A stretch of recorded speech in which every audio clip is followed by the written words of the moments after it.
Ndị be anyị ekene m unu, Igbo mụrụ nze m ọzọ, ekenekwa m unu ma kene ihe na-emere unu ihe.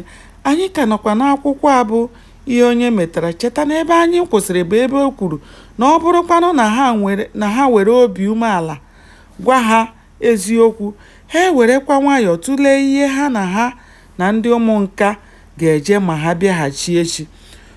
O were si Nwaọhịa na Okechi, agwọ a na-akpọ Okporo si na ọ naghị ata ata ma ọ bụrụ na ọ kụghị isi ya n'ala. Biko na ụmụnne m, tupu anyị esi n'ụzọ ọzọ so unu, ọ ga-amasị anyị nke ukwuu ma unu were nwayọọ kọwara anyị otu unu na ọhahụrụ siri jee, na onye mezuru unu onye nke atọ. Ọ bụrụ na unu mee otu a, ọ ga-adị anyị mma nke ukwuu, nke ga-eme ka anyị na unu soro tụpụta aro otu a ga-esi dozie ihe mebiri emebi. Ọnwụ ha so ibe ya kwụrụ ebe ahụ mgbe Eze Ụzọmezie na-ajụ ndị otu ya ajụjụ ndị ahụ. Obi erughị ya ala maka na ọ maghị ihe bụ uche ndị eji n'ala.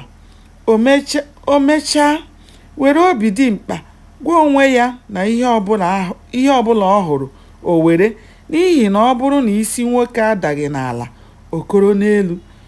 Oge Eze Ụzọmezie jụchara Nwaọhịa na Okechi ajụjụ ndị ahụ, naanị ihe Nwaọhịa na Okechi gwara ndị be ha bụ, anyị amaghị maka ọha hụrụ, unu na-akpọ anyị aha na nkịtị.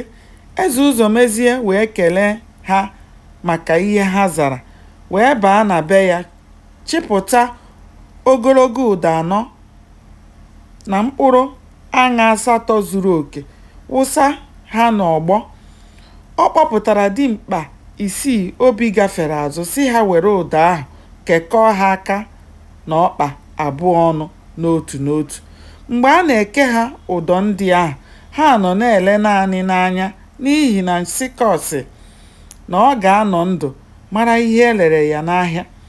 Oge ekechara ha ụdọ tọgbọ ha, Eze Ụzọmezie jụkwa ha ọzọ ma o sila ha n'obi pụta ikwu eziokwu gbasara ọhahụrụ.